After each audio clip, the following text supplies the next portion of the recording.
11 September बुधवारची Durga Ashtami, Gauri Ashtami आणि राधा अष्टमी खूप चांगला योग आहेत.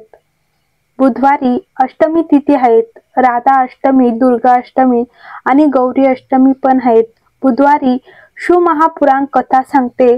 गणेश पुराणाच्या 3य अध्यायामध्ये वर्णन केलेले आहेत की बुधवारच्या दिवशी जर अष्टमी पडली तर असा कोणताही आजार नसेल की त्या आजाराचा विलाज नसेल.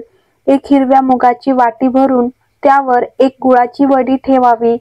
त्यावर 5 बेलपत्र ठेवावे.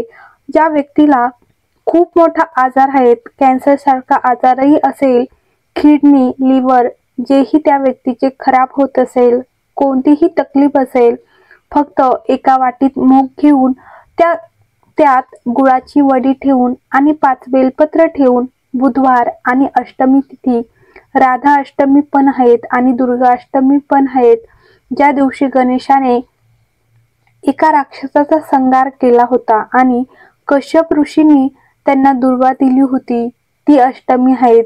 पहिल्या वेळेस गणेशाला दुर्वा अर्पण केली होती. तर ज्या व्यक्तीला खूप आजार आहेत, दमा, श्वास घेण्यासाठी त्रास, कोणताही आजार असेल, त्या व्यक्तीने त्या हिरव्या मुगाची वाटी 21 वेळा शरीरावरून उतरवून आपल्या उजव्या हातात घेऊन नाव आणि गोत्र बोलून आणि भगवान गणेशाला विनंती करून अष्टमी तिथीच्या दिवशी बुधवारी खूप दिवसानंतर ही अष्टमी पडत आहेत, हा उपाय करण्यासाठी नवीन वाटी घ्यावी आणि ती वाटी गणेश मंदिरात नेऊन, गणेश मंदिरात ब्राह्मण असेल तर त्यांच्या हातात देऊ नये. त्या वाटीला भलेही दरवाजात चौकटीवर गणेशाच्या राईट हाताला आपला उलटा हात असेल आणि गणेशाचे सोयीचे हात असेल, त्या बाजूने ती वाटी जमिनीवरच ठेवावी. कसाही आजार असेल, चालायला तकलीफही असेल तर हा उपाय अष्टमीला करून बघावा. नंबर 2, बुधवारच्या अष्टमीच्या दिवशी 21 दुर्वाचे 108 चुड्या बनवाव्यात.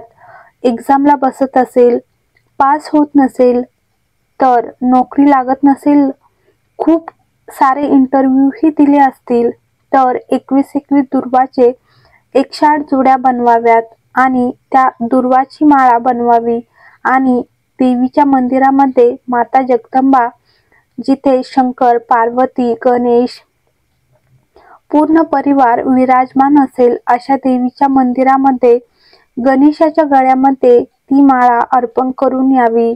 आपले नाव बोलून आणि ज्या एक्झामसाठी बसत आहेत त्याचे भाव वर्णन करून आणि तिथून एक फूल घेऊन यावे आणि आपण ज्या रूममध्ये झोपतो त्या रूममध्ये एका काचेच्या प्लेटमध्ये त्या फुलाला ठेवावेत आणि दुसऱ्या दिवशी एक्झामसाठी जावे.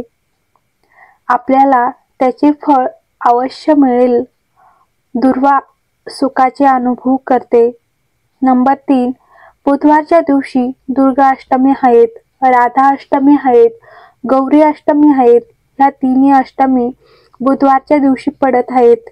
ज्यांच्या घरात शांती राहत नसेल, सुखही नसेल, घरात क्लेश 24 घंटे राहत असेल, ज्या घरात सुख आणि शांती ह्या दोन्ही गोष्टी नाही आहेत, त्यांनी लाल कपड्यामध्ये लाल फूल ठेवून त्यात थोडेसे धने, 5 सुपारी, 5 बिलपत्र त्या लाल कपड्यामध्ये ठेवून पूर्ण घराचा केंद्रबिंदू काढून मध्यभागी तिथे पाटावर ठेवून कुंकू अक्षताने पूजन करून त्यावर 3 वेळा पाणी फिरवून भगवान श्री गणेशाच्या मंदिरामध्ये बिना बोलता ठेवून यावे.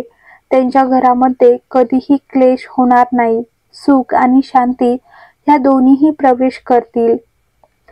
नंबर 4, ज्यांना शुगरचा आजार असेल, बीपी असेल, गणेशाचे जो तुटलेला दात आहेत त्या तुटलेल्या दाताच्या बाजूने 5 दुर्वा, सफेद 5 दुर्वा गणेशाच्या तुटलेल्या दाताच्या बाजूने समर्पित कराव्यात.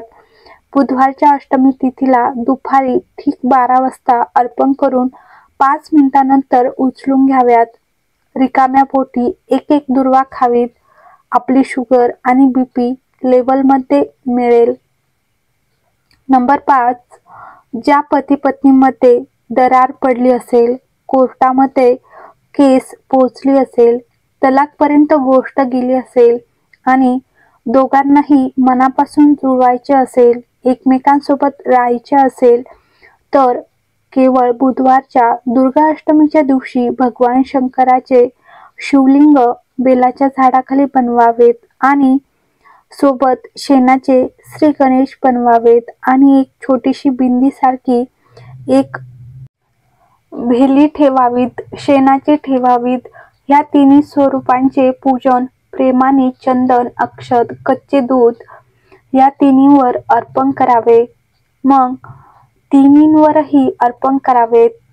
साखरही तिन्हींवर अर्पण करावीत. पूजन करून एका लाल वस्त्रावर आपल्या हाताचे छापे ठेवून कामना करून पती पत्नीमध्ये क्लेश न होवो आणि आनंद येवो आणि छापे ठेवून ते वस्त्र पूजन करून तुपाचा दिवा लावून त्या मूर्तीवर ते वस्त्र झाकून द्यावे. 108 तांदूळाचे दाणे घेऊन एक अक्षताचा दाणा घेऊन कामना करून त्या वस्त्रावर अर्पण करून द्यावेत आणि नंतर ते तांदूळ आपल्यावरती शिंपडावेत आणि मूर्तीचे वापिस पूजन करून आणि विसर्जन करून द्यावेत. तर कोर्टामध्ये तलाकसाठी केसही चालू असेल तर प्रेम वाढू शकते आणि आपले जीवन सुखमय होऊ शकते. नंबर 6, बुधवारच्या अष्टमीच्या दिवशी जर ज्यांच्या घरात संतान होत नसेल, 10-20 वर्ष झाले असेल, संतान नसेल, तर सोमवारच्या अष्टमीच्या दिवशी बेलाच्या झाडाखाली एखाद्या ब्राह्मण जोडप्याला खीर बनवून खाऊ घालावी आणि त्यांच्याकडून थोडीशी खीर मागवून ती खीर ज्या स्त्रीला संतान होत नाही आहेत त्या स्त्रीने खावी. मात्र 4 महिन्यामध्ये त्या स्त्रीचा गर्भ राहील. नंबर 7, जर एखाद्या व्यक्तीला बुध दोषाचा त्रास होत असेल तर त्याने गणेशासोबत दुर्गा देवीची पूजा करावी. रोज 5, 7, 11, 21 किंवा 108 वेळा ओम ऐं ह्रीं क्लीं चामुंडे ह्या मंत्राचा उच्चार केल्यास बुध दोष दूर होतो. बुधवारी हिरव्या रंगाचे कपडे परिधान करणे शुभ मानले जाते. तुमच्याकडे हिरव्या रंगाचे कपडे नसल्यास हिरव्या रंगाचा कापडी रुमाल सोबत ठेवा. जीवनातील समस्यांपासून मुक्ती मिळवायची असेल तर बुधवारी गाईला हिरवा चारा खाऊ घाला. असे करणे खूप फायदेशीर ठरेल. हर हर महादेव. श्री शिवाय नमस्तुभ्यम. तर तुम्हाला हा व्हिडिओ आवडला असेल तर लाईक करा आणि कमेंट बॉक्समध्ये हर हर महादेव लिहायला विसरू नका.